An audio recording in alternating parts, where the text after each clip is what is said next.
Your day to come. My name is Xenia. I'm the director of Alexa Real Estate, and this is our investor IQ meetups. So this is the education arm of our real estate company, and we do this to help people stay ahead of the game in real estate, in legislation, in investing, in developing, in anything that actually helps you make money and stay ahead of the game, because we know that inflation kills everything, so we need to keep that one step ahead. Now I'm just about to introduce Angelo. Angelo is the Managing Director of Alexa Real Estate, and he's going to come up and give you a little bit of an overview of what's going to happen today, and then he will introduce each speaker. Just a reminder, everyone, if you've got questions, please write them down and address them at the end of the sessions.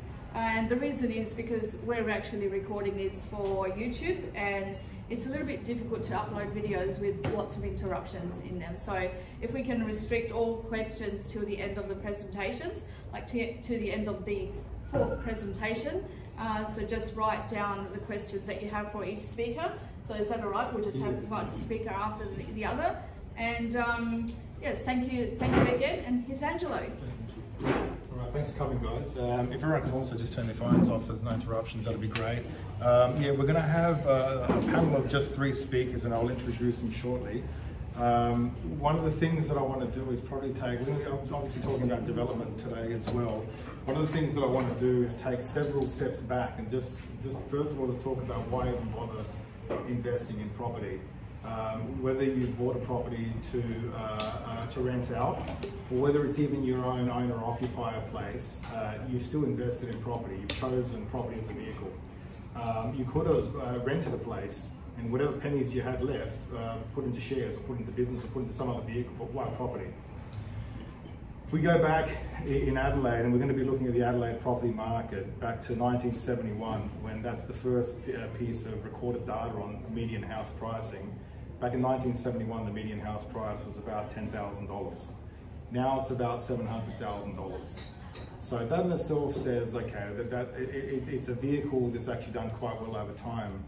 But there's more to that story than just that number. Because if you look at property during that time, those 52 years, there were a number of events that happened. And it's interesting to see how they actually affected the real estate market. So we had, during that time, we had the Vietnam War. That didn't affect the property market. We had 19% interest rates. And when we had 19% interest rates, in that decade that we had 19% interest rates, there was a doubling in the real estate market. We had planes flying into towers in America that significantly changed the world, and the real estate market continued to move forward. We had, in addition to that, we had COVID that we just got over, the pandemic, and at the beginning of COVID, everyone thought this is going to be the capitulation, this is going to be the end of the real estate market. It was the sharpest growth that we've ever had in the real estate market in the history of the Adelaide market. The only time that we've actually had the housing market retreat by a few percent was during the global financial crisis. So we needed something that big to actually have an impact on the market, but it corrected within about 2 years. So that's probably one of the reasons why people get into the real estate market, because it's a fairly, especially in Adelaide, unlike Melbourne and Sydney where we have the peaks and troughs, it's a fairly reliable market. Now, when we talk about people investing in real estate, there's a number of ways that people invest. You can either buy and hold. Some people are unit people. Some people just want to buy units, and they swear by buying units. Some people want to do renovation. Some people want to do development. Some people want to do joint venture agreements with people. Some people want to buy properties under option. There's a whole number of ways that you can actually use property as a vehicle to make money. But today we're going to be talking about development. What I want to do is I want to talk about, before we start to talk about development, before I introduce the speakers, there's a few things that I want to talk about first to kind of act as a segue into what we're going to go through. Now, there are 3, let's take 3 basic ways of investing in property, right? To try and help paint the story. The first way is, let's say you buy a unit, okay? It's a low land component.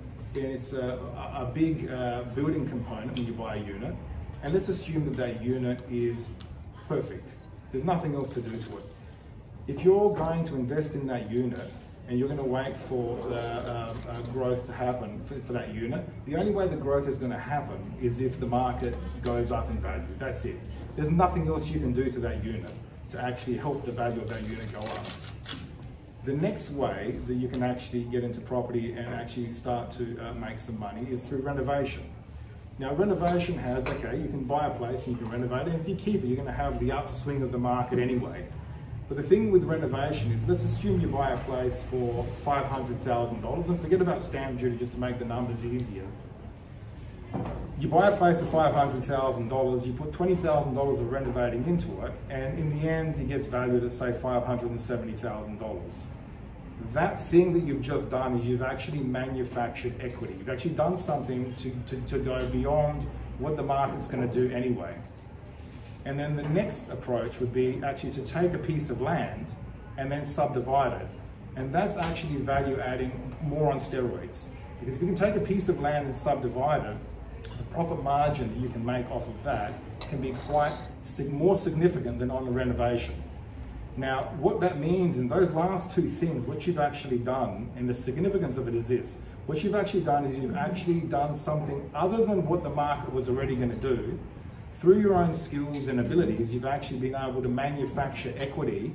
And in doing that, the key to doing that is that, let's say you've made $200,000 off of a development, and forget about tax for a second.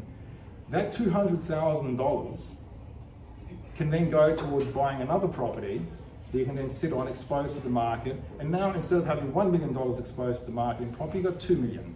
And all of a sudden, when that doubling happens, you end up with $4 million, okay? So every time you value add and you have the capacity to further extend and buy more real estate, then you're putting yourself even further ahead of the game. Now, like I said, the emphasis today is going to be about development, but just understand this as well. That simple thing of just buying and holding is immensely powerful. If you look at the old Greeks and the Italians that came in the 50s and 60s, right? These people did not have complicated formulas that and slide rules that they were trying to do complicated things. They just bought a place. They paid as much of as they could. And when it got to a certain value and a certain amount that they paid off, they'd buy another place. And they just keep doing the same thing. And the one thing that they did in all of that is that they never sold. And just simply being able to accumulate and be able to hang on to property in itself, the most simplest thing that you can do can generate a lot of wealth, right?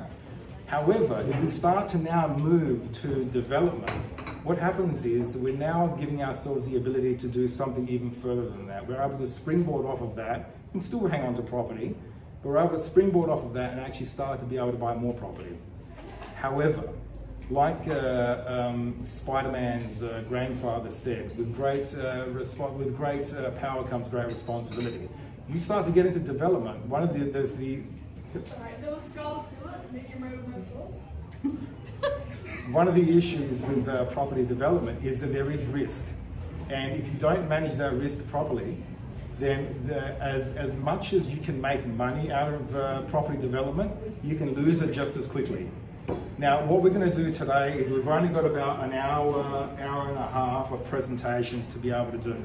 We've only got 3 speakers. Now, the 3 speakers we've got are going to be Byron Bruce. He's the mortgage broker, okay? Natalie Dawes is going to be talking about conveyancing, because if you're going to be doing subdivision, you need to create new titles. Mark Andrews is going to be talking about the feasibility studies. Now, there are a number of, and I'm going to talk about some of the other professions that you're probably going to want to bring around you when you go to do property development, okay? There are a number of other professions, and I want to explain briefly why you're going to want to touch on these other ones. However, the reason we pick these specific 3 is because if you want to do a development, first of all, you're going to need money. And you need to understand how that's all going to work with regards to being able to access money and what the criteria may be to access money. You can't do a subdivision without creating new titles. Natalie has done a lot of this kind of stuff, and she tends to do a lot of the bigger stuff as well. The reason we've got Mark Andrews, and we're actually quite blessed to have Mark here, is that he's actually here in Adelaide actually developed the software on feasibility study. It's being used all across the country and internationally as well. So to have the ability to be able to look at a property and before you even do anything, know whether it's going to be successful or not, the development is going to be successful or not is critical. Because there are so many pitfalls along the way, and we're going to start talking about some of these during the introduction, and I'll let these guys talk. So many pitfalls along the way that if you miss one thing, it could be potentially, it could take a development that looks so attractive and make it something that will literally take the shirt off your back if you get it wrong.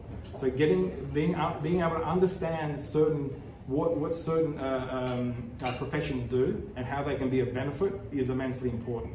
Let's talk about significant trees for a second, okay? You've got significant trees, having an arborist on board would probably be something that would be of value. Now, people often, when you go to buy a house, will go on there, they'll get their little tape measure and they'll measure up on a significant tree and they'll see, was it significant or not? Am I going to be able to remove this tree or not? What a lot of people don't understand is if there's a significant tree on the neighbour's block on the boundary, that can significantly impede development. Now, having an arborist to be able to give you some guidance on that would be important. But also having an arborist, sometimes people will see a significant tree and say, that's it, end of the development.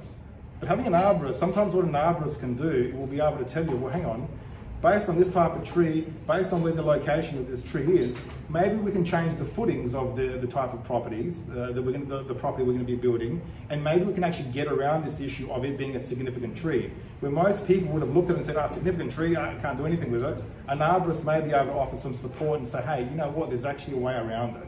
Having an arborist on board could be a big difference between the success or the failure of your project. You've got other people like engineers as well. You think, oh, well, an engineer, how boring, okay? Well, in addition to Adelaide being the methamphetamine capital of the world, what else it can boast is that it has some of the worst soil in the world. We have heavy clay soil, and for those of you that don't know, about how many tens of thousands of years ago, the water would have been about 10, 20 meters above our head now. We're actually underwater. And what that did, together with that clay, is it made some of the most reactive soil that we got. Now, being able to have an engineer come on, do the soil tests, being able to then know how much your foundations are going to cost. Are your foundations going to be within what you thought they were going to be, or are they going to be significantly more based on the soil content, can be a big difference as to whether you're going to be profitable or not, and how profitable you're going to be. So having an engineer on board, it's not just about designing a property that's not going to fall down. It's about designing a property that's going to have enough concrete and steel in the bottom of it that it's not going to snap in two after 5 years. So having the engineer on board, having a town planner. When we did our development, we had a whole bunch of neighbours screeching about the issues of the development, right? And they just went on and on. And then we had to go to the council anyway. We got a town planner, and I don't know how much we spent, a few $1,000s. It was the best money we ever spent. Because the town planner will go and they'll represent you, and they'll actually represent you based on the development plan. Now, when you submit an application into the council, you're going to show them what you want to build. And someone's going to be there as the planner of the council, and they're going to review that application based on their perception of what the development plan is. Now, the development plan is black and white, but how it can be interpreted can be very different. And some people might look at it, some of the planners may look at it, and might say, no, you can't do the development here because of such and such a reason. You may have purchased that property thinking that you could, and then all of a sudden you find out that you can't. Now, having a town planner on board, particularly before you even buy the property, to give you some guidance would probably be helpful. But during that process, if the council is saying, no, you can't do it, having a town planner to back you up as well may be what helps get it across the line. You've got other people like the private certifiers, that once all the plans are done and all the engineering has been done, it gets sent to the council, where it can sit for months, for a month or two. Get a private certifier on board, give it to them, and get them to look at it, and they'll look at it and they'll review it quickly, and then what will happen is that you'll be able to get it through council far quicker.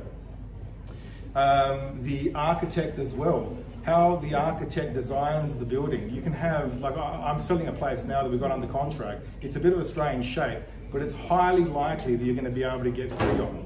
However, with regards to that, if you don't design a property, you may not. So having... Can anyone order the skeleton fungi. So having an architect that can actually look at the development plan and actually be able to design something that can get that third one on is going to be a big difference with regards to how profitable you're going to be. And a surveyor as well, having a surveyor on board is going to be useful, particularly with blocks that are on slopes.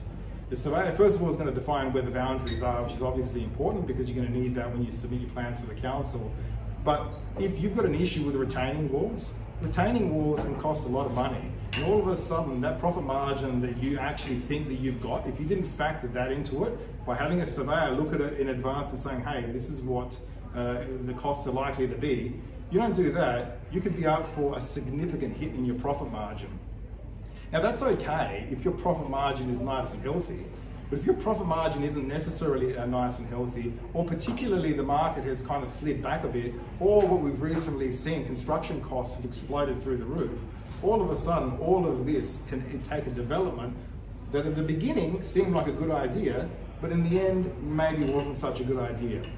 And the key to what we're saying here is this. Everything that we're talking about now is all measurable. Everything that we're talking about now can actually, with a bit of thought and understanding what you're looking for, like, is there a stovey pole in front of the place?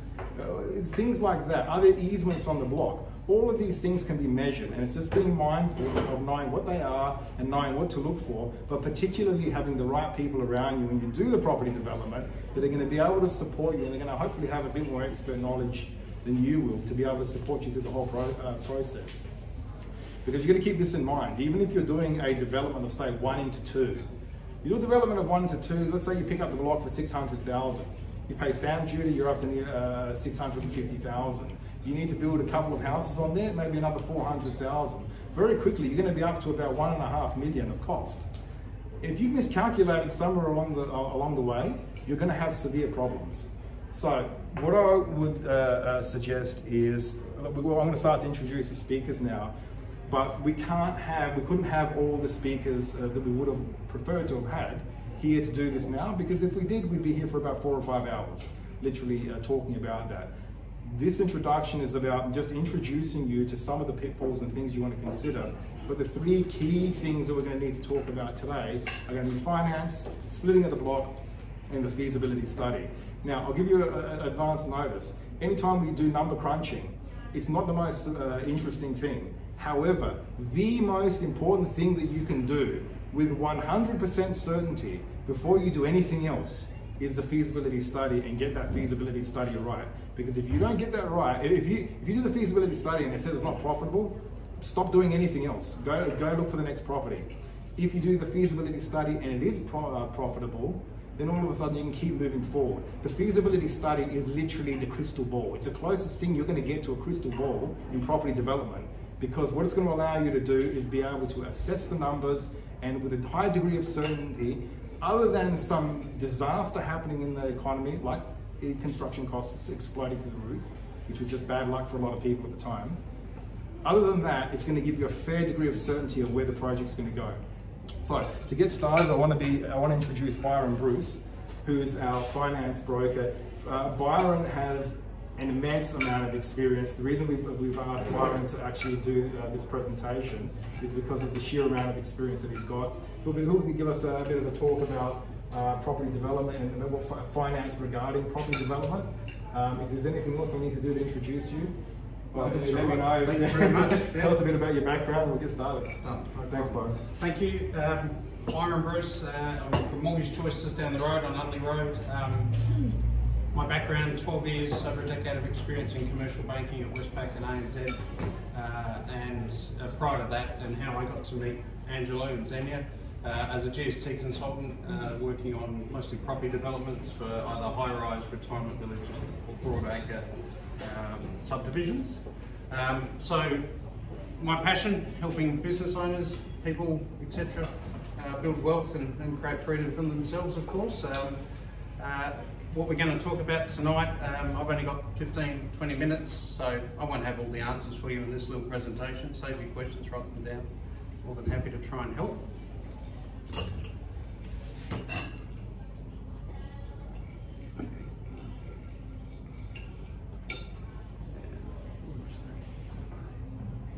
So, I guess I've just got a few pointers up on the screen. It's not something I'm going to be reading from in detail as such, but really just talking to some things to think about when looking at construction or development finance. Can I ask, show of hands in the room, who works for a wage job? Who runs their own business? Who does both?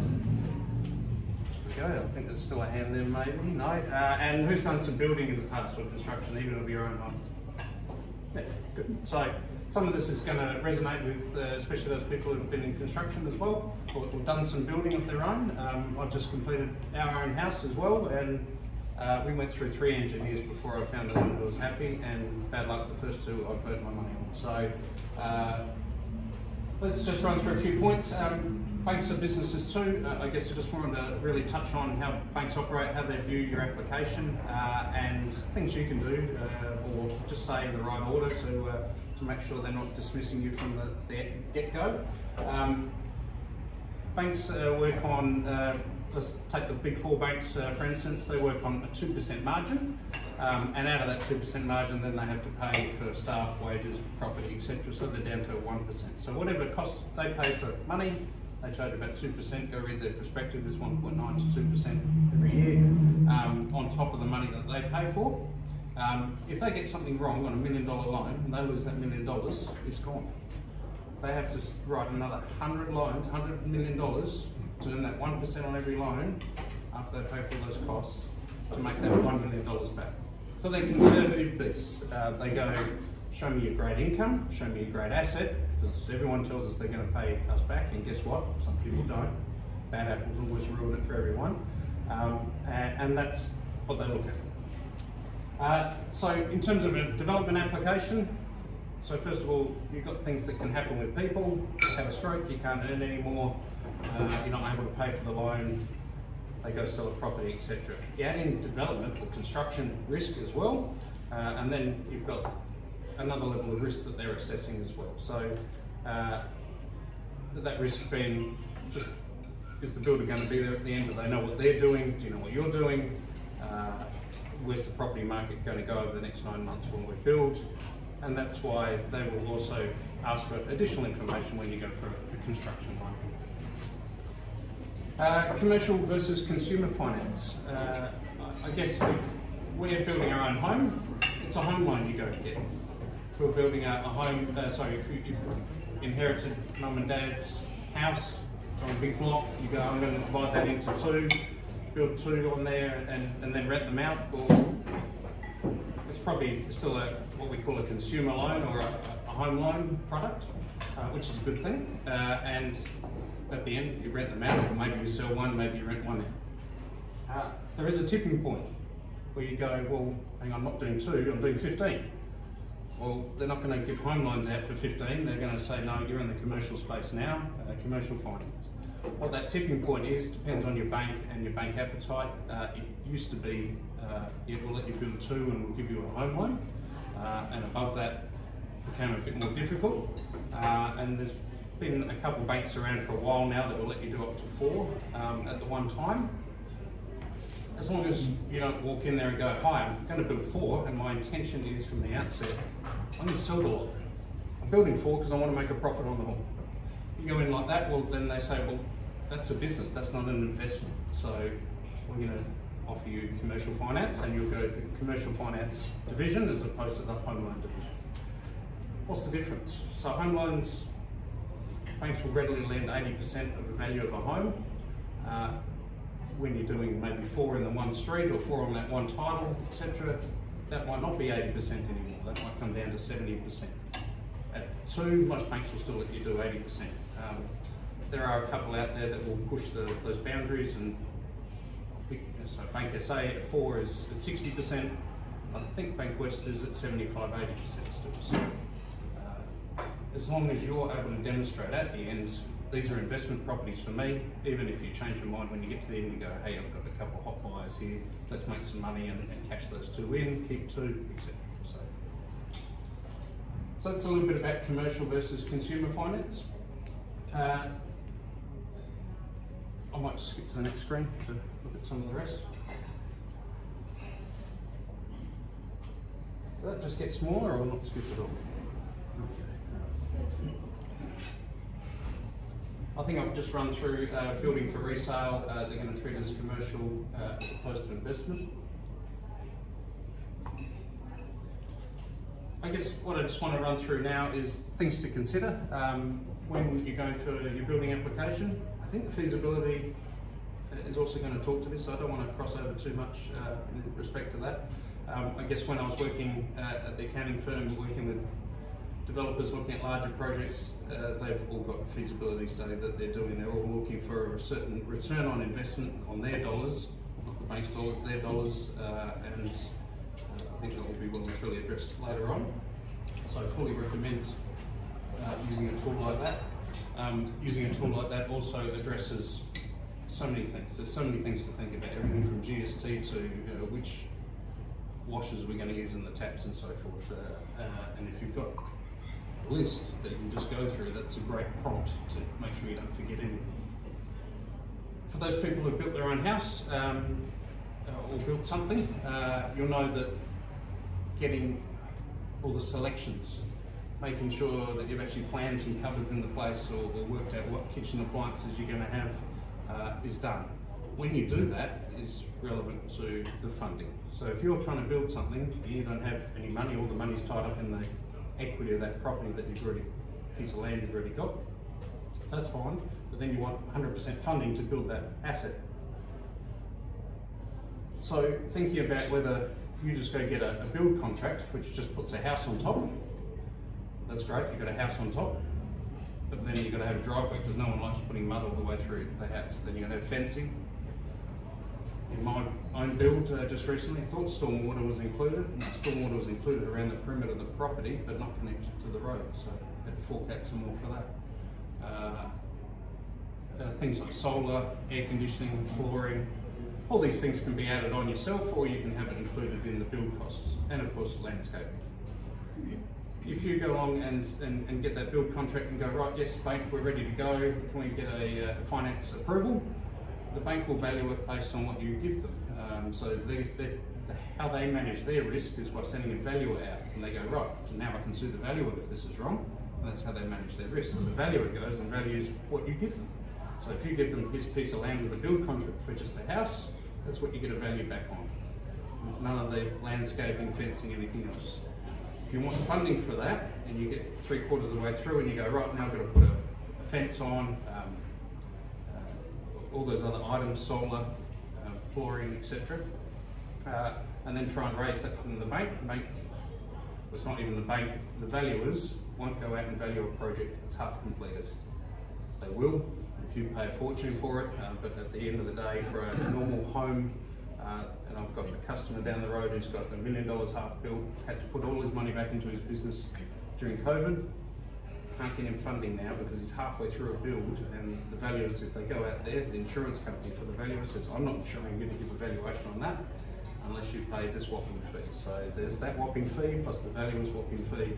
Maybe you can get a valuation, most banks won't do it. So if you can't get a valuation halfway through, well, you're not adding those things on. So think of everything. Try and come up with everything. Use that feasibility study. Use your experts around you to work out if you've got to take down that tree, get a demolition done, get an extra engineer's report, etc.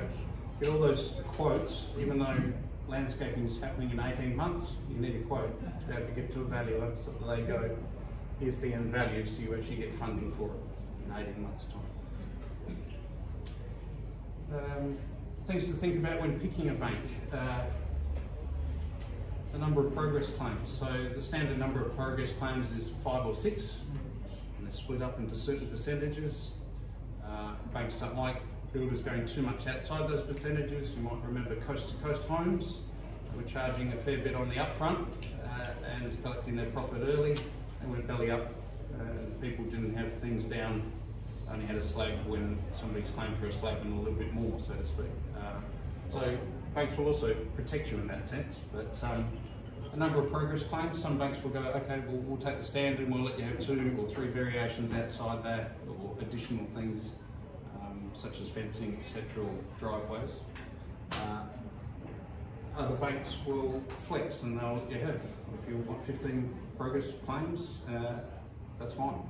If you want to claim for just the $8 air conditioner and lodge a separate claim each time, that's fine.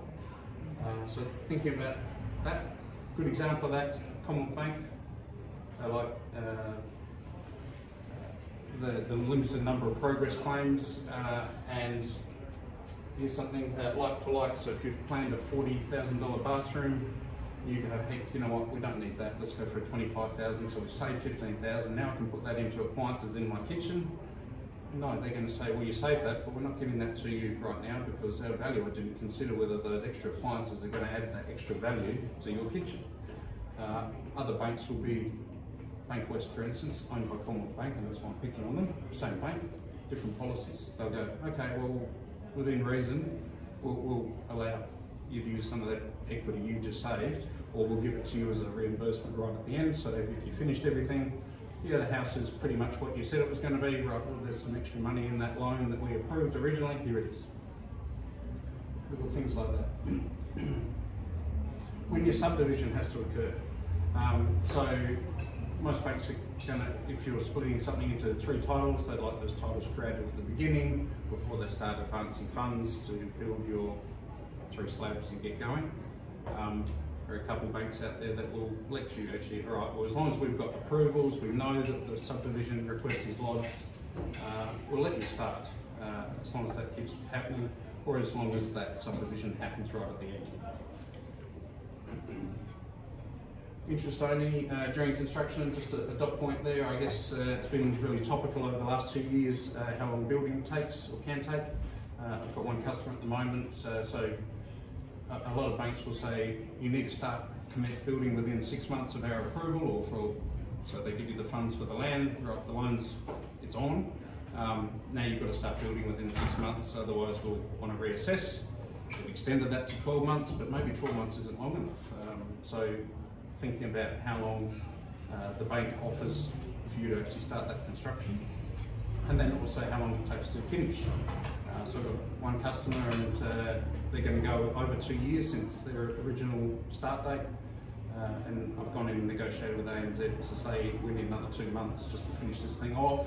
Otherwise what they're going to do is say, right, 2 years is up, you've drawn what you've drawn, it now converts to a principal and interest loan, and you start paying it off, and somehow you've got to fund the end. Now, the bank knows that that's pretty stupid as well. They end up with an asset that's half completed, a builder that's not fully paid, etc. So they came to the party. But keeping that sort of thing in mind as well. I've had another one, I can't remember which bank, and their loan converted to principal and interest 6 months before they finished, so they're still renting somewhere, they're having to pay for that. Reducing while they're still building. Loan structure. Look, every scenario is different, and there's no right or wrong answer here. Using your existing equity and other properties, that you might go, well, hang on, let's put all the properties in, we get a low LVR, makes it nice and easy for the bank to approve, but the bank has also got a core of all your assets. We've got one at the moment where they've just sold their old home, they're building a new home. It'll be 6 weeks before they can move in after the settlement of their old home. That bank has gone, well, actually in your original application you said you were going to rent your old home. So we've got rental income being assessed in there. Now that that's changed, you're selling that, well, that income's gone, we reserve the right to fully reassess your loan. So that's what they're doing right at the moment. They're going to work out out of that sale how much they're going to keep, if all of it maybe. So it's $1 million sale, are we going to take all $1 million, or are we going to leave that customer with 200 grand to do some of the nice things to finish off at the end? That's with everything crossed. Now, would it happen different if we had their own home with another bank and their development with a different bank? It might have provided a bit more flexibility, but it's horses. Not every scenario suits. So I guess really at the beginning of that application, he really did intend to rent out his whole house and so forth. So what he's done is gone, right, I can see a change in the market, I want to change my strategy and so forth. Look, I think I've talked enough about finance, all the things that you can think about, could go on for ages. think time to handing back to you, Angelo. We'll jump on And please write down your questions. But look, I think one of the things that's apparent with all of that is first of all, a development isn't going to happen without finance. But the other thing as well is that this isn't treated like the Wild West. There's a sequence of events that have to happen in a certain order, and if they're not done in that right way, that finance can stop. And if that finance stops in the middle of a development project, you're going to have to find the funds from somewhere, and if you can't, you're going to have some serious problems. So one of the things that I think needs to be considered with property development is that there is a clear, methodical path that needs to be followed. And I think just even in the area of finance, you've highlighted that. So thanks so much for that. Yeah, I'll save questions for the end. And if you want to hook up with, I'll introduce you. This is Natalie Dawes. Natalie's been in conveyancing for quite some time. We've used Natalie as well. And I know that she's also very much been involved in larger scale property developments as well. So she'll start to talk a bit around that. And again, if you didn't have any questions, just say them. We're going to have a questions and answer session towards the end. So I'll let Natalie fire up her computer and we'll get going on the conveyancing side of things any minute now. Hi guys, I'm engaging with my computer or not. I think last time we used the FTMI. Oh yeah. I'm a tech guru, fixes my computer. So I've been doing conveyancing for about 20 years, just in a residential form. Met these guys, I don't know, feels like only yesterday, but I don't know you for a few years now. So just kept crossing paths, so hence us getting together and connecting up tonight. It takes a bit of time. Does it? Alright, cool. So tonight I thought I'd just do a little bit of an overview on how we fit into the actual scenario. So conveyancing is typically the end, typically like the end of creating titles, but we're actually required from the beginning as well and all the way through. So, is it going to work?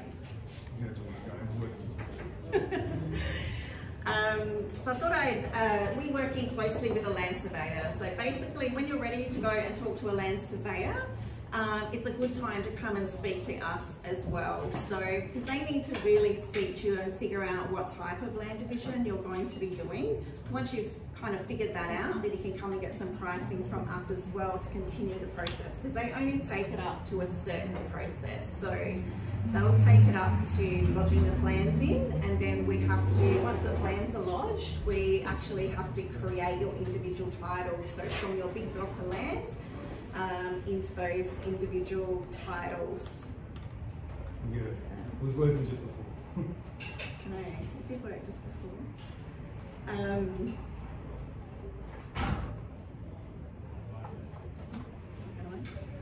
That's alright, so I might skip through.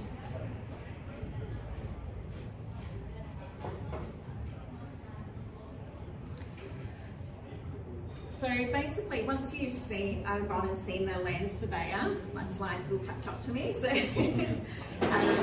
basically what they're going to do is look at the development and seek the approval. So basically they'll look after all the council approval, basically investigating everything. And then they'll look at things as to whether or not, if you've bought a piece of land and maybe you already have structures on there, so like buildings, sheds or whatever, they'll arrange like the demolition of those. So they're all requirements to obviously get your land division through.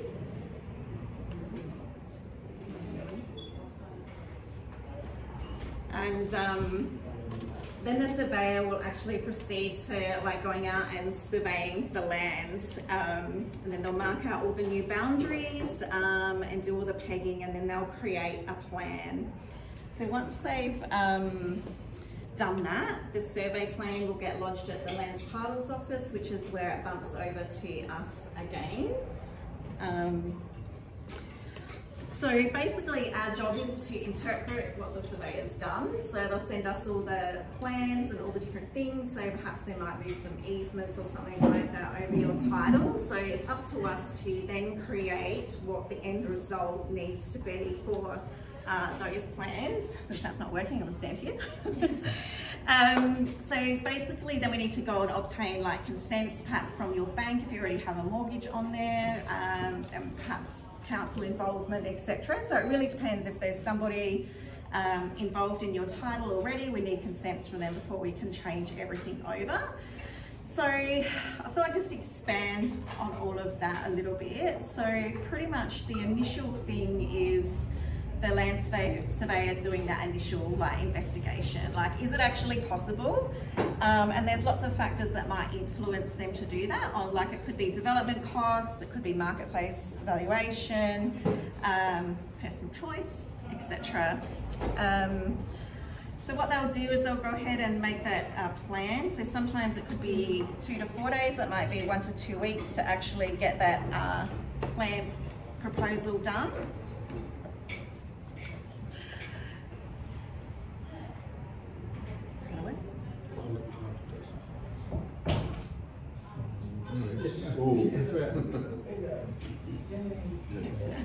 Hopefully. So meet you. I'll start over here then. Alright, so I thought I'd go around some time frames as well as to where all this is happening. So to basically get like the council assessment and approval, so most land divisions, they take about 90 days. But depending on the complexity, it can take about 6 to 8 weeks. So when the council assessment and everything's happening is when we may need to supply some paperwork. It just depends on your land division and how big a land division you're actually doing. So we may need to then prepare some bylaws or scheme description, etc., depending on the stage of your development. So what is all of that I just said? So bylaws, basically, these are required when you're doing a community title division. So they basically advise the administration and the management and control of the property. So they're just things like how many pets you can have, where you can park vehicles, noise, etc. The scheme description is more about what's happening at the property. So just advising them we're putting 8 allotments on there. And it describes the purpose of the lots as well, whether it's going to be used for residential or commercial, the standard of the buildings, etc. And then a development contract, which are just for bigger projects, but they govern the development of the actual property. It allows the developer to identify some future development. It can also compel them to complete certain things on the project to make sure it doesn't get abandoned. And it also can do details of access of construction zones or the working hours they may need there. And also an undertaking that they're not going to unreasonably inconvenience everyone around you, plus a lot more. It's called a contract for a reason. And then it moves on to the demolition and the site preparation. So this is probably the longest part because obviously waiting around to get all of that done. So basically if you're looking to demolish or whatever, there could be a possibility where you can do that before you get the approval, but banks pretty much don't like that. So it's always good to make the bank aware that it's going to be demolished because they might say no, because they're going to lose the value, right? Once it's gone, and if they don't get that approval through, then you don't have that value anymore to be lending against. People do it. So I just thought I'd throw that in there because it's have you told the bank, this is before they even start the land division? I'm oh my God. So then, once again, it goes through to the surveying and boundary marking. So once it's clear and vacant, it can now be surveyed and the boundaries are marked by that licensed surveyor. And then it bumps over to us. So our time frame for most of the smaller projects could be anywhere from 2 to 4 months, but that's not just for us to create the paperwork, that's actually to get all the consents and everything. So by the time you write to banks, ask for the consents and all the different things that may be on your title. Sometimes your title might have anything except for the bank, and that's fine because it's all easy. but in saying that, it's not always just easy. So a total estimated time frame to do like the land surveying and our process can be anywhere from like 9 to 12 months. So it's not like a 2-second project. So all of these things take a fair bit of time. So I thought I'd run through just some ways that you can do a land division, because there are different ways of dividing up your land. So one of them is called Tone's title. Which, if you look here, it's like a big rectangle and it's just divided into two at this stage. It's going to be further divided, but a Tone's title is where you're dividing into at least 2 allotments and they're held independently of each other, and there's generally no shared facilities or infrastructure. There's what we call a community title. So a community title is a division of land into at least 2 allotments, but it also has common property areas. So this one here, it has here where the C is, that's all common. It's most likely a driveway or is a driveway. And these are the lots that you're actually creating. So that's a different structure. And then the other one is community strata title, which you can see is a lot more. We got to decipher these things. You don't have to worry about that. So a community strata is where the lots exist above each other, so that's once you start building up. And we obviously need to lodge like the bylaws and things like that. So depending on your project, depends on whether you need bylaws or the scheme description or those things that I was talking about before. So roughly to do a Tone's title land division, if you're just dividing, say, 1 block into 2, it's about $26,000, or if you're doing 1 into 3 blocks, 42. Obviously the pricing just keeps going up and compared to how many blocks you're going to have. It's a little bit harder for us to estimate our fees, but a basic thing, this is our fee plus government fees for just 2 titles. Extra titles is just, you know, to create them, so it's only $97.50 per title, but it really depends whether or not we're needing to be lodging any bylaws, encumbrances or things like that. And to do a community title land division is a different set, so 1 into 2 is about 22,000, 1 into 3 blocks about 31, etc., and it just keeps going up. Obviously the large developments have to be assessed on a case by case. And this is not an exact figure, it depends on your block and what has to happen there. And then we have like the conveyancing fees as well based on like a couple of titles. So really we have to look at what you're doing to be able to provide that accurate quote for you, and depending on what needs to happen. So I thought I'd just cover off some like tips before you like want to actually start this whole journey. So basically make sure you've got it in writing. So if you're actually buying a property, it's important to know everything before you've actually purchased that land, because it all makes a difference in regards to costs. So make sure you've entered into a joint property agreement. If it's only you or husband and wife, it's not such a thing, but you need to enter in. So I've got one at the moment where it's a couple and another person who got along perfectly fine, and now big dispute. So it's really good to put together either a deed between tenants in common or a joint venture. Basically these things are just, in essence, it's describing your business arrangement to get the land division through. And it talks about, you know, how you're pooling your resources to accomplish that development. Because the main thing like we're looking at from a conveyancing point of view is stamp duty. If you haven't entered into certain documentation, you may be paying stamp duty if you're wanting to put the titles into different people's names. So maybe brother and sister, you might want to split that title in the end, or like these people, it's a husband and wife and another person. Now they're in a little bit of strife because they didn't enter into all of this, and there's going to be stamp duty involved. And the other thing as well is make sure if you know it's going to be in a company or a trust name, you need to set all of that up before you buy the land. So basically the main thing is before you buy the land, speak to a conveyancer, but all agreements must be in place before purchasing a property, or there could be stamp duty. The other thing as well is to encourage your surveyor to send plans to us as soon as they have drafted them. They don't have to be a final plan, but drafting. because bank consents can actually take some time. So depending on the complexity or the structure, the one I was talking about where it's husband and wife and one other person, obviously that banking structure has to change. So I had a banker helping me with this one, and it's already taken 4 months just to get the bank consent. Now it's going off to get new loans done. I can't lodge the land division until we have the new banking structure in place as well. So the normal time frame is 2 to 4 months, but it's already taken like 4 months, and just because of that whole structure, and also because they've had a falling out, taking longer as well, which is why it's just super important. And the other tip as well is the surveyor may have made it to like the electronic world and everything, but we still have to work with original paperwork to sign originals. So basically that means everyone involved has to as well. So we've got to send off the documentation to the banks or the councils. We're going to wait for it all to come back, personally signed, etc.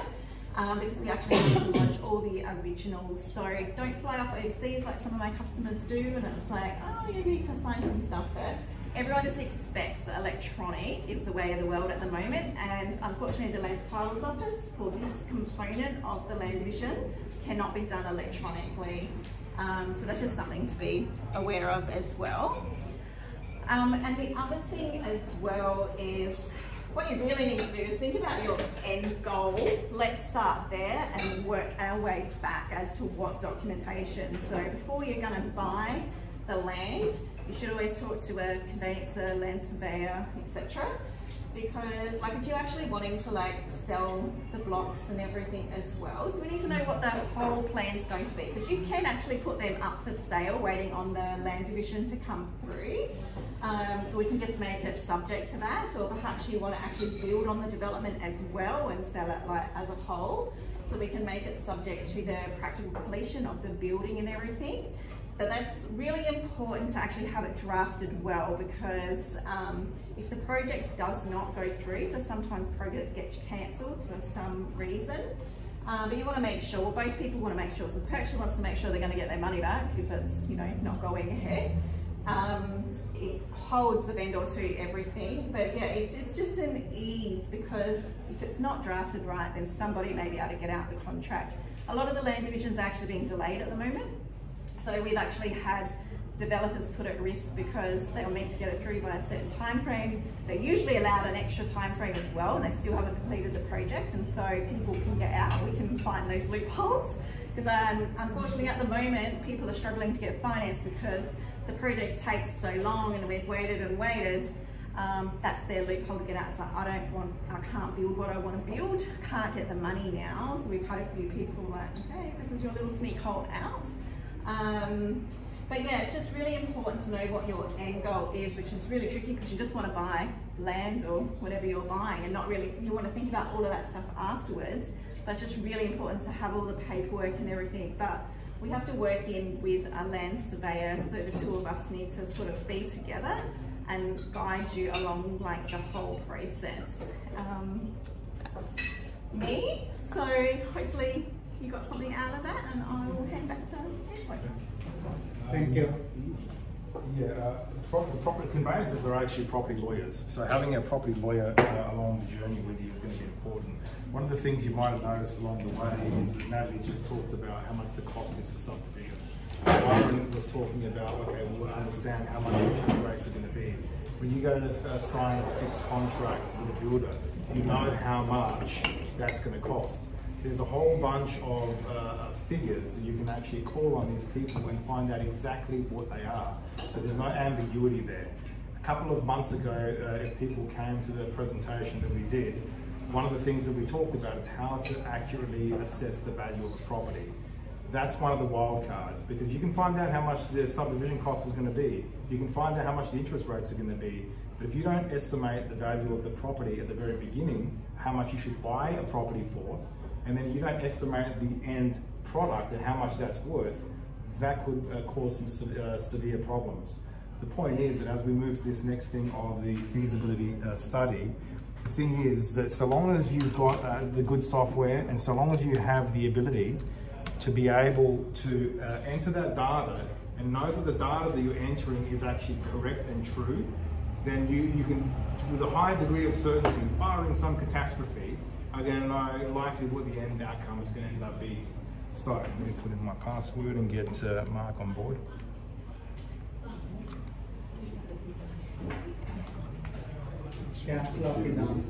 Oh, it is too. Thank you very much. Don't want to use it, I want to use it. All right, Mark, come and do your thing. Now, bear with us. We're going to go through numbers now, so it isn't the most thrilling. However, this is the most important thing. So, bear, Mark, do your thing. Thanks, Mark. Here you go. Thanks. Drive the computer chariot. Hi, I'm Mark Andrews of DevFees.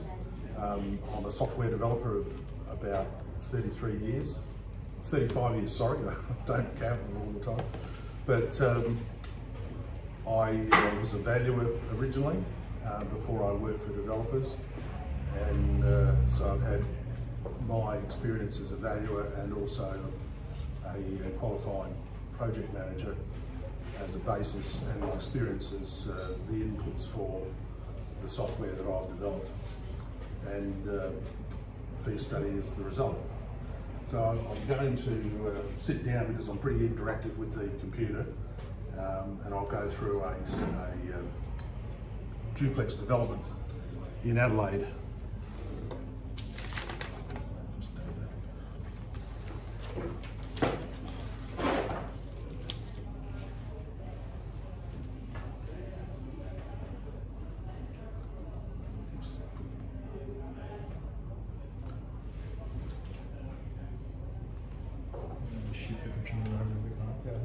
Pardon?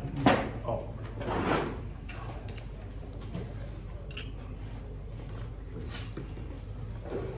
Okay.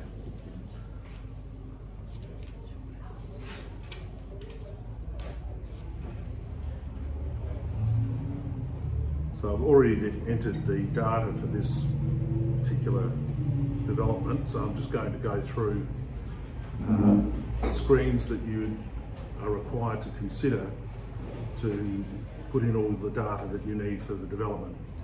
And I'll switch on what we call auto window shift to enable that to happen. So we can go through what's... If anybody needs to move down, there's some extra chairs. Can you enlarge the screen? Expand your I don't screen. know how to... Okay, there it is. Oh, thanks. Okay, actually I'll get that a little bit smaller. Does that help, or does that make it worse? No, it's better. Okay. All right, so I've opened the file now, and what we do is we go through basically development settings, costs and income to arrive at sets of reports and graphs if we want them to provide to partners or potential financiers.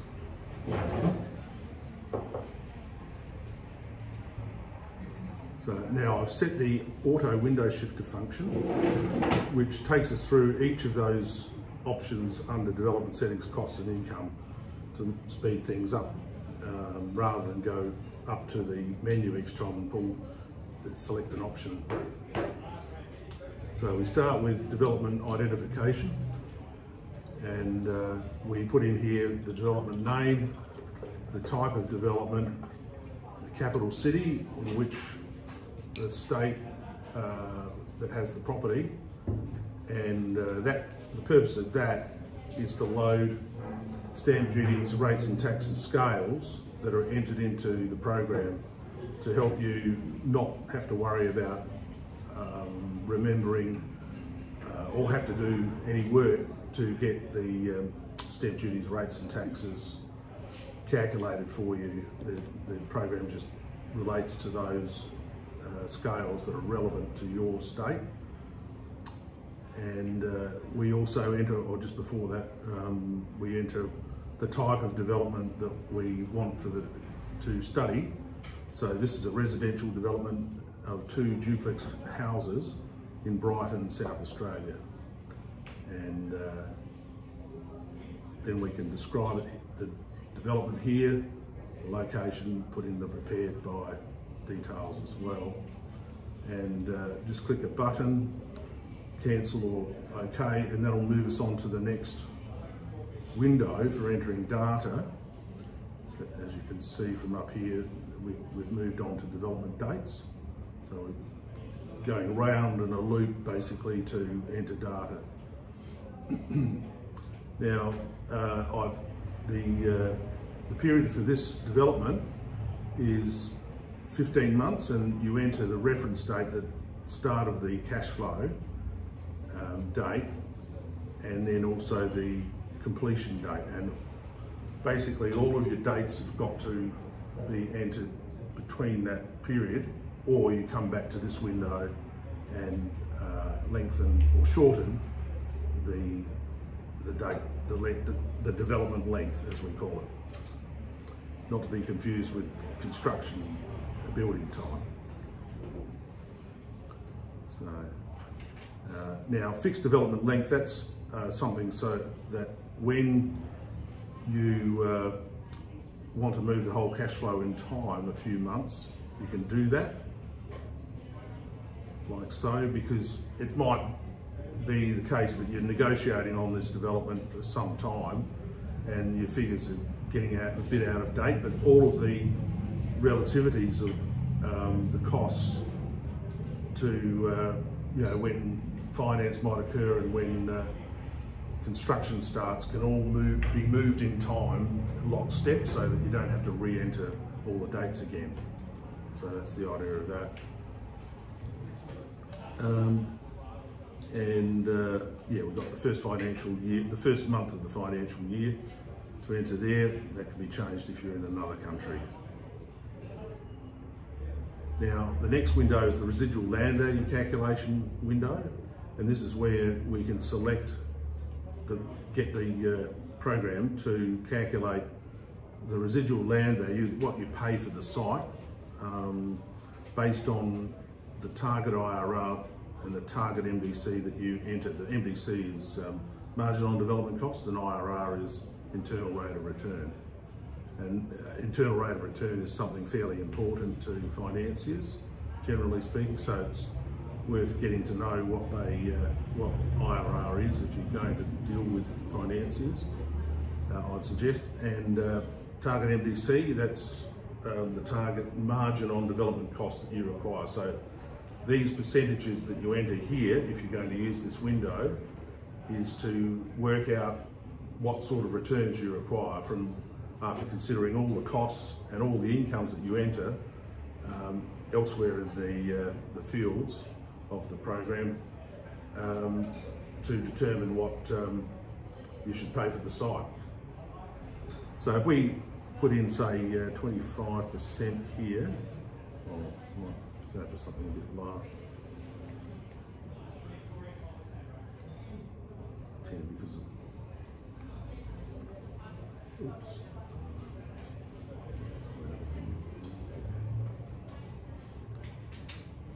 Now, I've set the residual land value calculation, so the program's calculated the amount that you should pay for this site based on the incomes and the other costs that are involved in the development. And we can see below here that in the profit margin line that the margins, the targets have been met.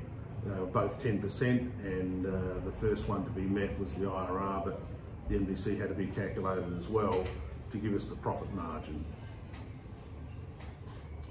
Okay. So equity can be injected a number of ways in the development. Equity is a sum of money. You can use equity as a percentage of the purchase price, or lump sum instalments. Equity is a percentage of the total cost before interest. Equity is a percentage of monthly costs before interest.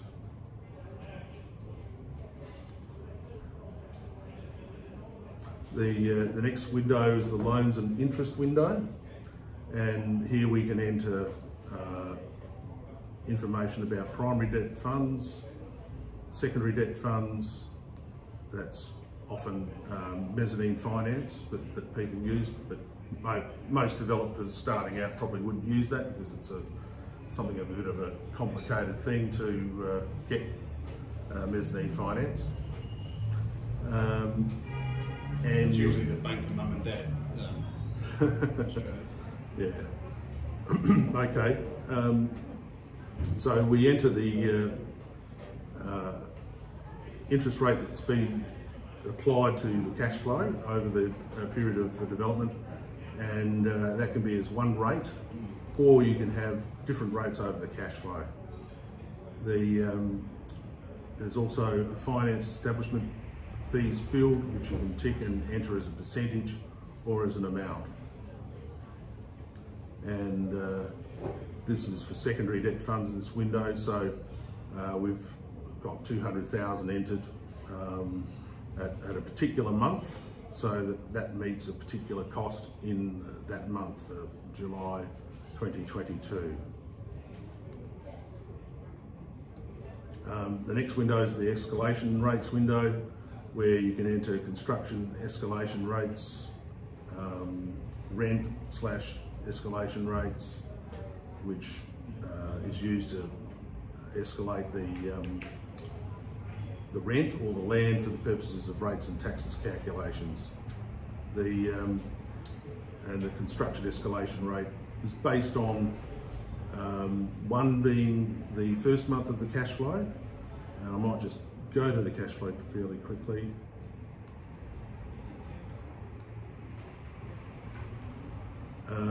The escalation rates appear on this screen down below.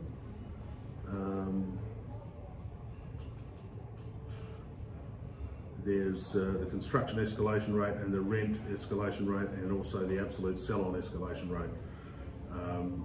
So there, the escalation base is 1, and then the program works out on a compounding interest rate basis the rates, the escalation factors for each month of the cash flow, so that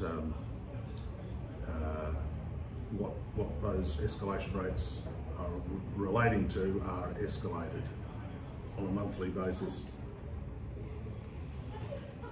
The next window is the GST settings window, and this is pretty close to the default.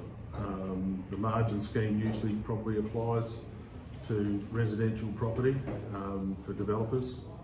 It doesn't always, of course, and in that case you would check this box if it doesn't, because once you break the stream of margin scheme sales for the development and go to full taxation, you can't use the margin scheme anymore. Okay, so I hope that's self-evident what's going on there. The developer is registered for GST, in this case 10% is the GST rate.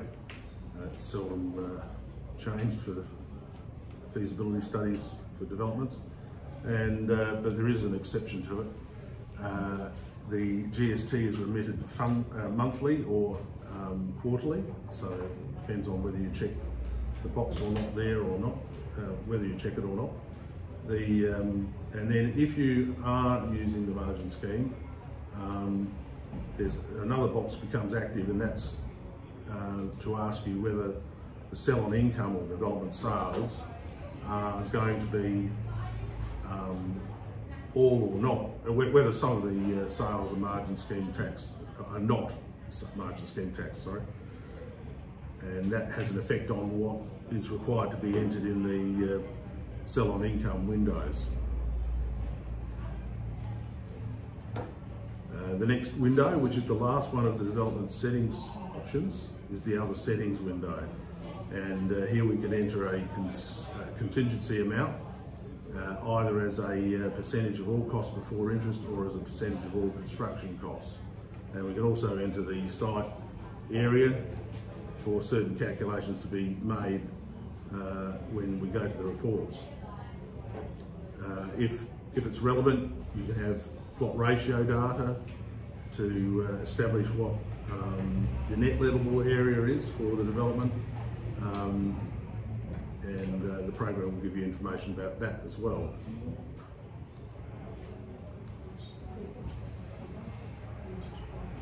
When the residual land value calculation is switched on, it's placed in one land cost item, and you can enter an option amount, a deposit amount, multiple instalments, when the settlement date occurs, and also stamp duty on transfer payment for the land cost item. Now, in South Australia, the stamp duty is paid on settlement of the land. In other states, it's not necessarily that.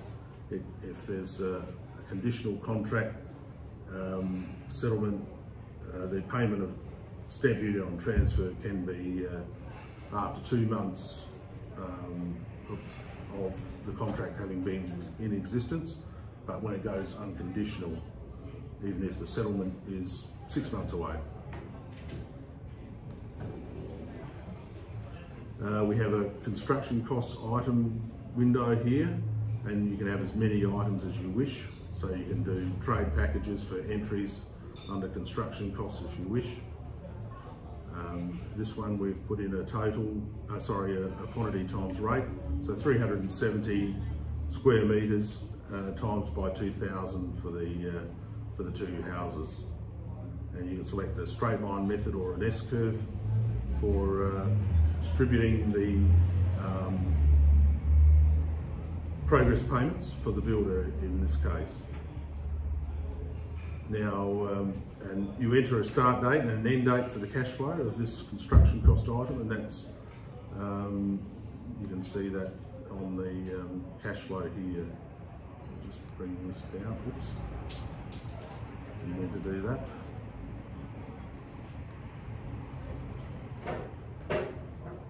So the construction cost has begun actually here before settlement, which is a bit of an unusual case. Yeah, it started in June 2022, as you can see, and it ends much later in June 2023. The whole development spans 15 months altogether. And you can enter consultant costs by many different items, but we've just put an all consultants cost item in here because often you can, as a rule of thumb, say something like 10% or something lower, something higher is how much you're going to pay for all consultants, and you can spread the fees over a particular time. It can be connected to the construction cost item or items if you want, for the payment of the fees at planning stage, working drawing stage, supervision, or the end of the construction cost period. Rates and taxes, now these were created when Adelaide was entered into the development identification window, which we saw before. That was that one. And so there, we look at those, the council rates one sets out defaults of an annual frequency, monthly payment, if that's a, method of,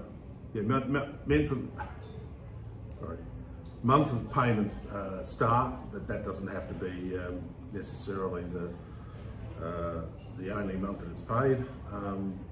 If you select something like semi-annual or quarterly or monthly to pay the particular rates and taxes item. And the calculation is used with tax scales. Now I'll just show you the tax scales. Just cancel out of there. These can be edited if you wish, but this is what's this is the database really for the rates and taxes, stamp duty stuff. So it's all done for you. These are updated every year, every financial year, as a suggestion that you can use for the program to calculate your rates and taxes for the development. This is a window that you can use to augment the calculation. If you know the assessed unimproved value for the site, you can enter that here. You can do the same for assessed capital value, and that becomes your basis for the rates and taxes calculations. If you don't want to use, say, the purchase price as your unimproved value, depends on how fussy you want to be, and some people are, especially when they're talking about big money. So in this window, excuse me, the duties and conveyancing fees window, you can select the tax scales that we've just looked at. For your stamp duty on transfer, you can use the amount field to just put in an amount for it, or a percentage if you wish. And it's similar for stamp duty on first mortgage and stamp duty on second mortgage. And here we have conveyancing fees that you can enter as an amount or as a percentage.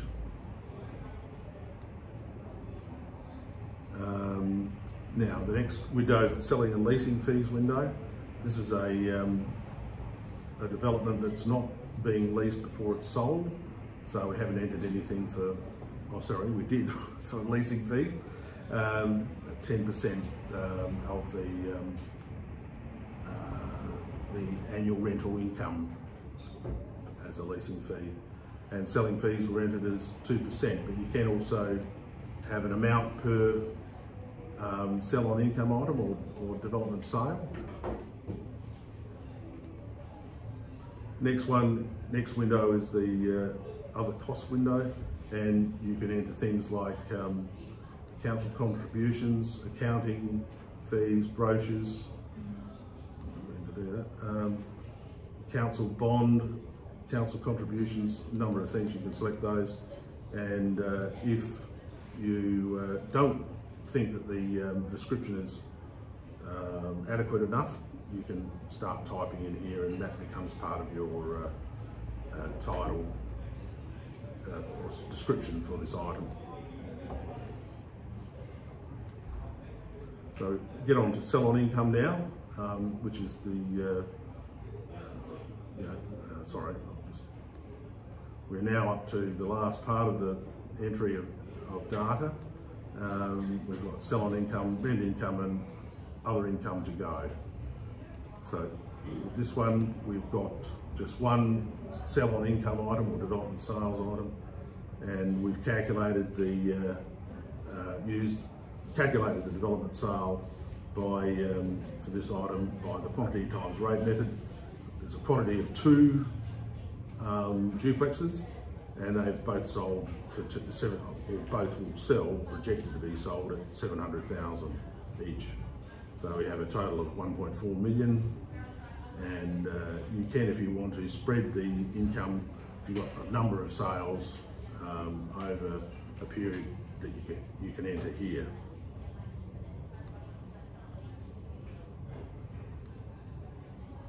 Rent income we have got entered, so if you sell your development or your duplexes after, excuse me, after you've started renting the properties, then you'll get some rental income in your study, and you can use put in a lump sum for annual rent, or you can get the program to calculate it based on the quantity, 2 in this case, $600 a week rent, and 52 weeks gives us an annual figure when multiplied out. So the annual rent is $62,400 in this case, and GST wouldn't probably apply to this item. because it's a residential development. Hang on. Being a development rather than an investment, it may actually have GST. Sorry, I shouldn't have said anything about that.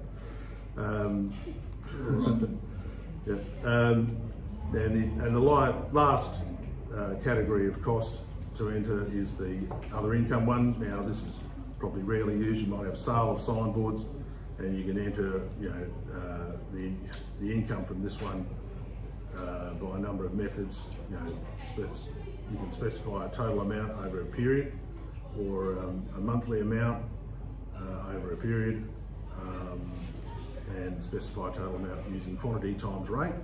So you can get the program to do a multiplication of quantity times rate for you, and the same with this one for monthly rates. Okay, so that has taken us right round. So this is we've looped back to the development identification window. Now I'll just get it back to what it was.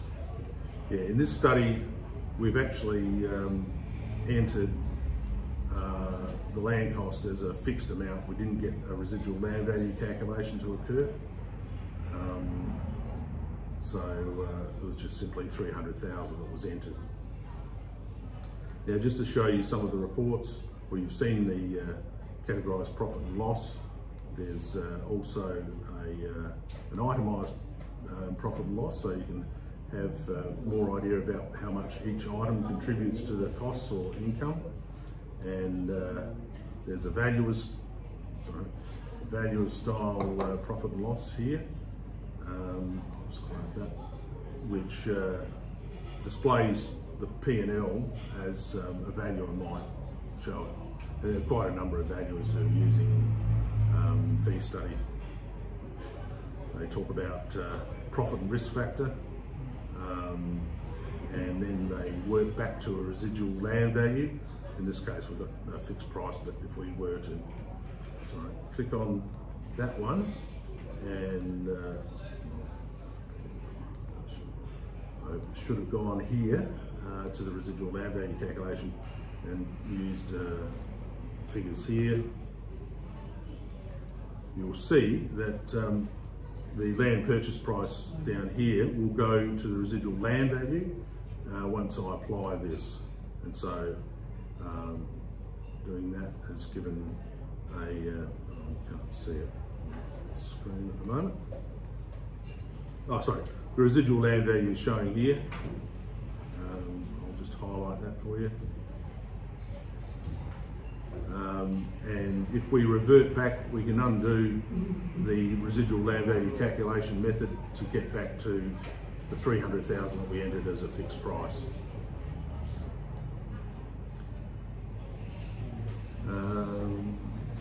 There's a GST summary report, which can be quite useful for you and financiers.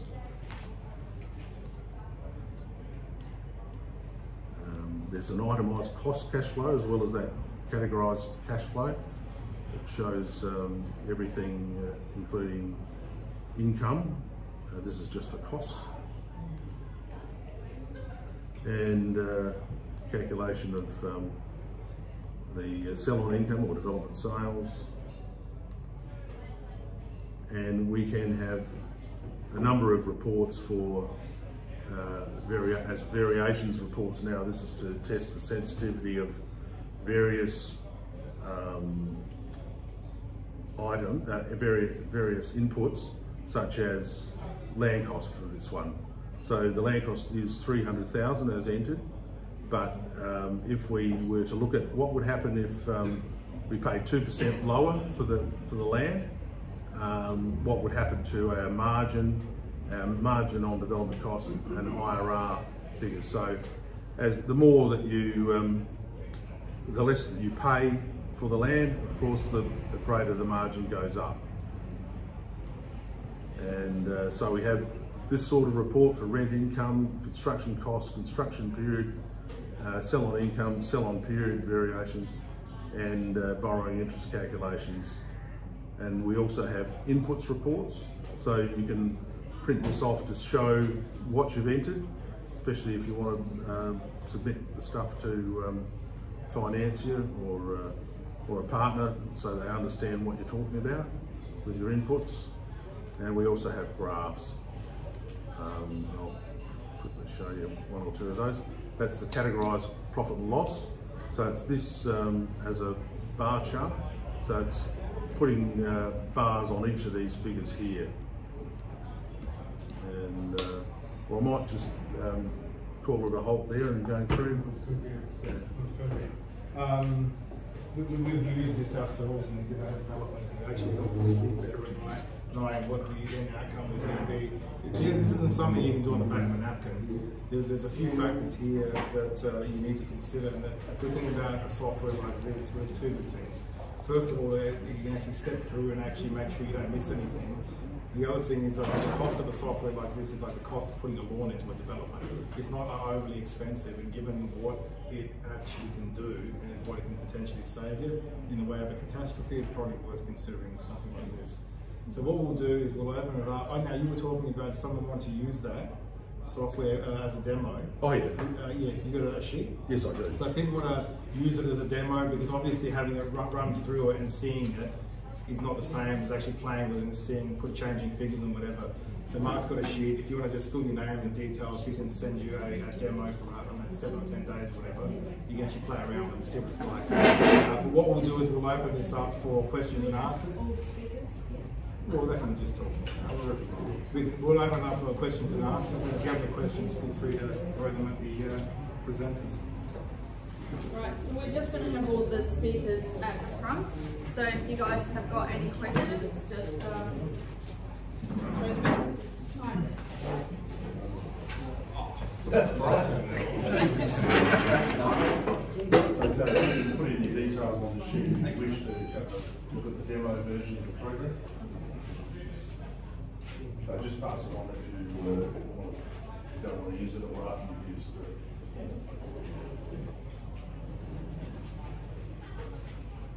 Whose mind's boggling? So, for subdivision cost you mentioned 1 to 2 is 26,000. Is it for each block or for both? 26,000. So that was like one big block divided into two. Oh. So you're only creating 2 allotments. Oh, okay. Yeah. You mentioned, I'll ask you a question. You mentioned about deeds and JV agreements at the beginning. Is that so you can actually create something where brother and sister end up with their own titles at the end but don't pay stamp duty again? Or? Yeah, so it's all about pre-planning, obviously. Yep. So it's just the way that stamp duties looks at it. They want to know that you have always had that intention to split your titles that way. So a lot of developments just put it back into the same name, and that's fine. There's no like stamp duty credits. Only when you want to change like the ownerships around that stamp duties will come into play. So yeah, it's just like I said, look at the end result, what you want to end up with, and then go backwards. Yeah. So we're obviously working with lawyers as well. We don't prepare the joint venture agreements or anything. So there's many parties involved in this whole process, but it's knowing what you need prepared and point you in the right direction. We have lawyers on board and stuff. So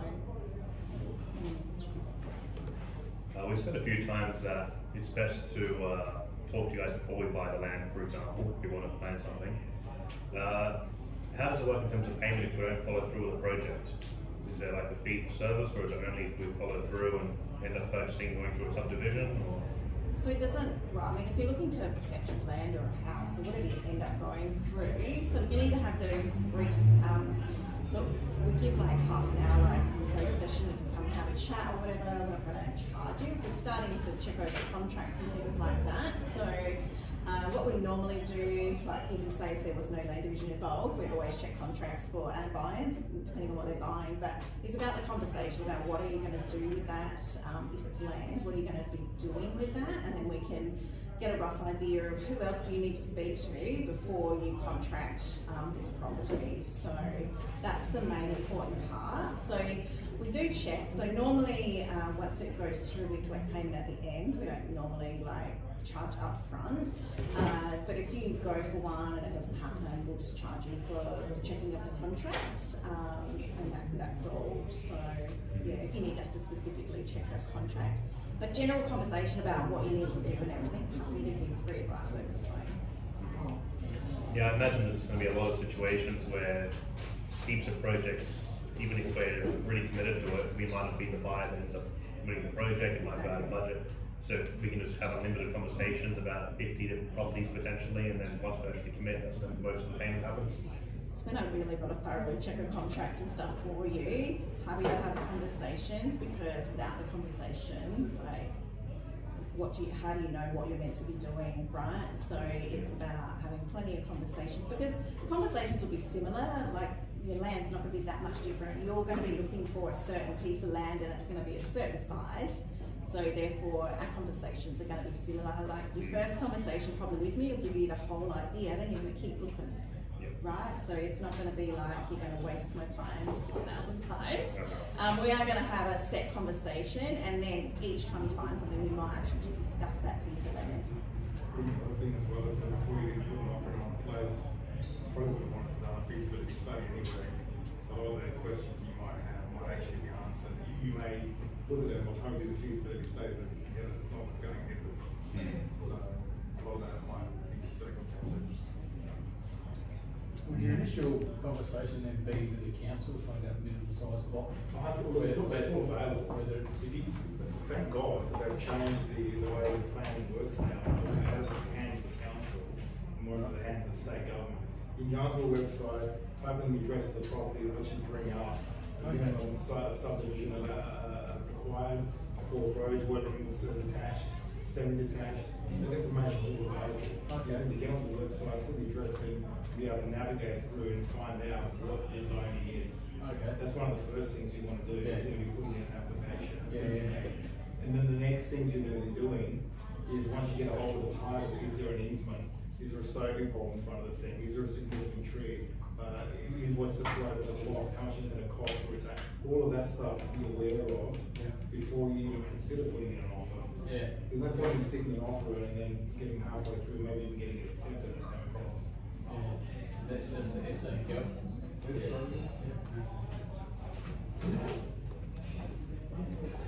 Don't hesitate ringing the council, they will definitely talk to you. Just because you haven't bought a place yet, they're definitely happy to speak to you. Yeah. You can't have 2 titles on a property that hasn't been demolished yet, can you? No. I'm guessing. No. So it's most of the time it's on one big block, so it's not generally 2 titles and stuff. So you want to be creative, because the whole part of the land division is going through the whole demolition process and everything. To get the approval to proceed with the land division, that has to be split into the blocks, and it's vacant. I think just to that point, it's where the infrastructure crosses both titles, you can't do that. But if you're wanting to cut off the back of an empty block, is there right? Yeah. So it really depends what's kind of happening and how big a block you've got and actually where it's positioned. That's for sure. But you can still divide land. I've just done one recently where there's a house on one side. They're waiting for that to go through. They ended up moving in under a license to occupy because the land division took so long. But there's a working house on this side. They were just splitting off the blocks. So there was no need to demolish anything. They were actually retaining that and just gonna sell off the other block. I guess one of the questions I had, and we mentioned a lot of things like significant tree, or need an arbiter to get in and have a look, or do your soil tests. Thank you. Can you do all these while someone else still owns the property? Like, if the house is being advertised, can you speak to the landlord and say, hey, before I make an offer, I want to send people over to assess your soil? Or You can make some. You're the real estate. You can make anything subject to us being allowed to do that.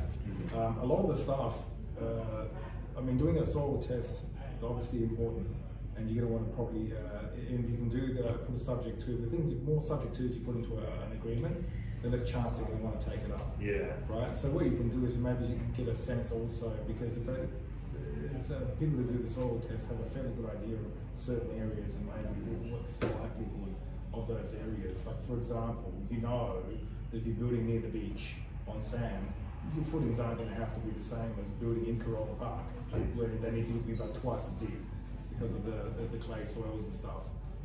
All of these you can put into a contract, but the more subject tos you put into a contract, the less likely you're going to get it accepted.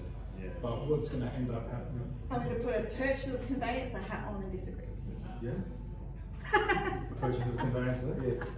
So we can represent people, so like obviously they're representing the seller, right? So it is true, like what he's saying, but that's a really important part of your project, then you would push for that. I know a lot of developers who actually put that in the contract. So yes, you get a better chance because they don't want to put anything in their contract.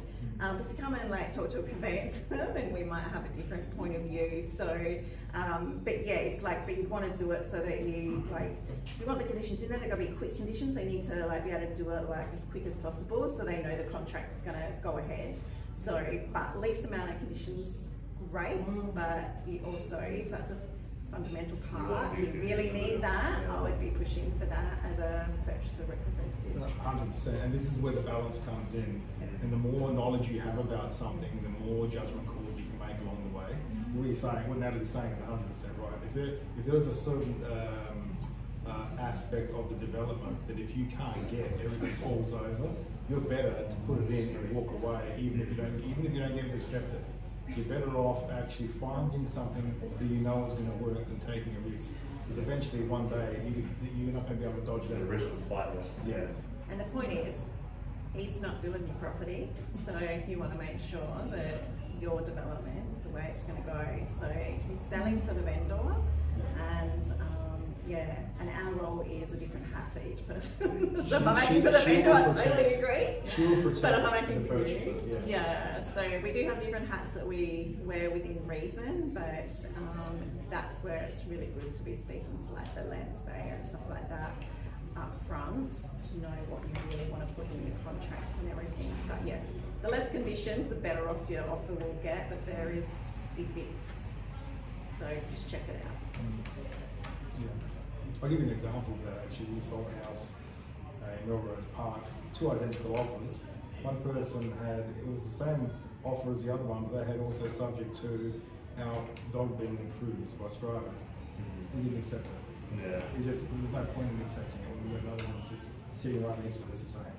And that's the consideration. The more you know about development, the more experience you have, the more judgment calls you'll be able to make and say, look, probability is, higher probability is going to be okay, because there's always a balance between being able to secure the property but not securing it for something that's going to end up costing you something that's going to be catastrophic.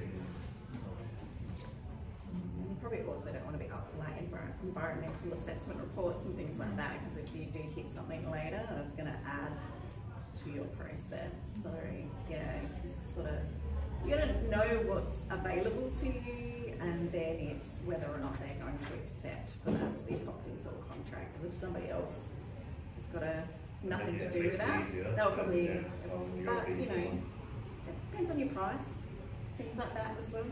Probably the other thing as well, one of the things in the software as well, you put contingency amounts as well, can't you, Mark? Yeah. So basically the contingency amount is in case the custard hits the fan, there's 5% in the kitty that we can put towards the custard hitting the fan. And you know, some unforeseen circumstances. And it's probably always good to have a contingency amount in the development because stuff happens. Yeah. Definitely. Mark, yeah. That was a long process you showed us, but once you've done it a few times, how long does it normally take you? Some people can get down to 10 or 15 minutes. Okay. So you might have to put in an hour or two to get there. To get, you know, but it's a real curve sort of situation. The initial study take you a while, then as you're working through each study, the amount of time will be much smaller, close to the zero axis. I like the way you could do so many different things in there, unlike what I use these days. You said something about progress claims too, straight line and curve. Yeah. Please explain. Okay, fine. Well, straight line is just equal progress payments per month. You can also have in the study the S-curve. Now that comes about from doing a graph of cumulative cost of construction over time. So in the beginning, you have only a few trades on a site, then you have the most during the middle, so it quickly rises to a greater cumulative total, and then towards the end it levels off again, so that because of a few people at the end, so the curve goes in the shape of an S. So you can use that as a CSIRO figure graph that we use to create the points that are necessary for doing the calculations. And you could also have the program do a customised cash flow for your construction cost up to 36 months, if it's as long as that, where you could just ignore the linear method or straight line method and the S-curve, and you can just do it as projected to you by a builder or a quantity surveyor, whoever you're using to do this initial study. How do a bank assess a company, what you call commercial lending to personal lending? Yeah, sure. So for home lending, for instance, so consumer lending, I guess what they're looking at there is, we lend up to usually 80% of a house value without charging lenders mortgage insurance. Even a subdivision, residential lending. Residential, okay. So where it comes to commercial, they're not going to lend up to 80% generally. So they're going to be 60, 65, maybe 70 sort of thing. And what they're doing is really working on a feasibility. So most of those projects, I'll take a lawyer who built their own place that I was involved with, and they had a $2 million build contract. They did have a fixed price build in that case. They get a quantity surveyor involved over certain amounts, so depending on the bank. So a quantity surveyor goes out and makes sure the work's been done. So if they're claiming 150 grand, is there 150 grand of stuff on this site more than last time? So you've got all these extra costs that are involved. They want a contingency built in, and there's usually 7.5%, or somewhere between 5 and 10%, that they want to know that either they're funding some extra fat, there's extra equity there, or you've got some extra cash for things to go haywire. In terms of a residential broadacre development, so usually that's brought on in stages. So again, just looking at a cash flow, so out of a feasibility ultimately, a cash flow forecast, looking as to whether those things are reasonable. The bank doesn't do that assessment, they'll get valuers and experts to do that. Quantity surveyors, etc., go, right, yes, that timeline's appropriate or not, and because you've got to look at the cost of interest and holding and so forth over time, and also the costs of inputs. So yeah, very much, I guess, using that cash flow, then going, right, well, after stage 1, we expect you to sell 80% of that before we let you go on and do stage 2, etc. So, yeah, because that 80% is total value. If you're doing a 3-property build, they'll leave you up to, and you plan on selling 2, keeping 1. So that 80% is the total value of all 3, or 1 you plan on keeping? It would be all 3. Yeah, the more you're... You've got to have 20% of the total build cost for the 3, even if you're selling the 2. Yeah. Well, total, I'll take that back. So it would be, so if you're telling them you're selling 2/3 of them, they might start to go, well, is this commercial or is this for an investment, so to speak? So they may not treat it that way, but assuming they do, and you say, look, I'm going to hold them all, here's the end holding rent we expect to get, and you can prove, yeah, plus my other income, yes, we could do that, then yeah, usually they'll lend up to 80% of. Now, if you already own the land outright, maybe you get the other 20% really as using the equity in the land, so they lend 100%. So it all depends where, what equity you already got in the project. And if you're adding value to it, or you've held it a long time, well, maybe that's where the equity comes from as well. So, Brian, you talk about commercial loan, and we talk about the percentage they're going to loan. Does that include or exclude GST? They're going to loan a lesser percentage, 65, 60? Yeah, excluding GST. Excluding GST, so you still need the GST component. Yeah, so they make the assumption that you're doing this for commercial purposes, registered for GST, and in that lawyer's case, yeah, they registered for GST, they had to pay the GST, the bank paid the other 90%. So you just have to fund that for however, 12 months or 6 extra months cash. or 1 month, depending on how you're claiming GST. Correct. So when would you do commercial loan as opposed to trying loan to get the residential loan? Yeah, sure. Look, if you're doing it regularly and if you go in and lie all the time, the next time around they go, hang on, you just did this and you're doing it again. Well, you know, it's only so many times you can do that.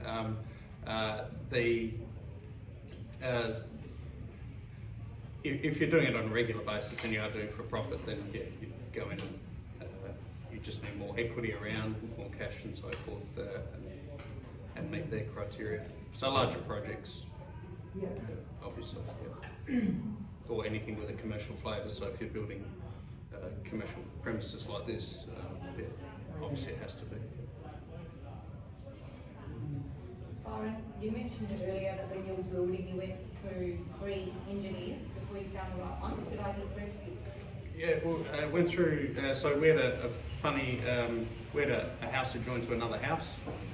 We had to get an engineer to give us reports on how to remove that house. It was a very unique situation. And the first engineer, I remember hiring, coming out, stuck their head in the roof. I thought, well, you're not really engaged in this thing. Anyway, got their report and so forth. And I was hunting around for a builder who would be actually willing to separate these houses. Very hard to find. When I actually found someone, they recommended an engineer, and when I got that report, because we looked over the other report and went, no, I'm not sure, they've actually gone and looked at the substance that's attaching and how these 2 properties are linked and are there cable ties between them, etc. And yeah, I got the next engineer's report and just nothing like the first one. Yeah. So that was the first 2, and then the actual builder, a large builder, they'll use engineers to do surveying, plan out where all the pipe works are going. I just happened to be nosy and read these 100-page report things. So I looked at where they were laying all the pipe work, and the pipe work went down the boundary fence. Normally fine, but I went, well, hang on, that boundary fence. You guys obviously haven't been out here. There's an old house that, well, until that is knocked down, that is allowed to stay 2 inches over our land. So you're telling me you want to run new pipes straight underneath an old house's foundations all the way to the front of the property with water in them. I said, well, you want to guarantee that you're not going to make the foundations unstable, the water's not going to burst? I said, no, forget it. Just go back and get another report. So they did 3 reports in the end, and just took my advice and laid it on the other side of the property in the end. So I'm not an engineer, but that was pretty obvious.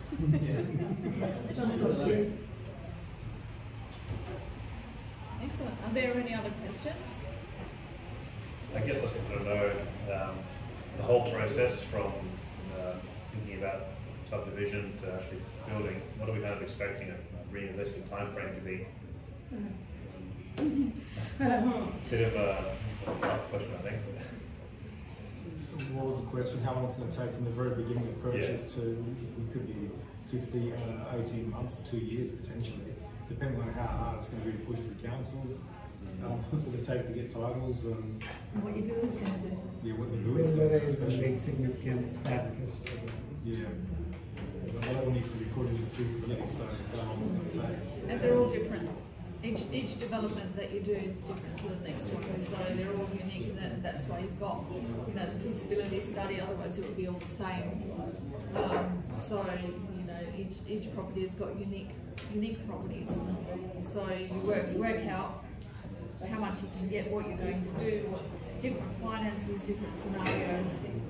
So start one and go through the process. Yeah. We've selected, so we mentioned a lot of different professions as well. We've selected these ones because we thought they would be the most relevant that we could pick. If anyone has any suggestions about maybe other professions we can bring on board, we'll probably do this again in another 6 months. let us know.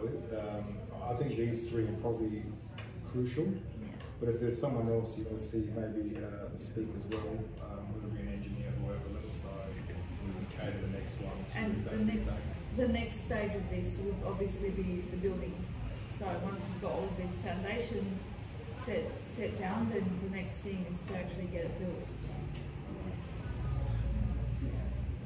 Well, thank you everyone. And let's give these guys a hand.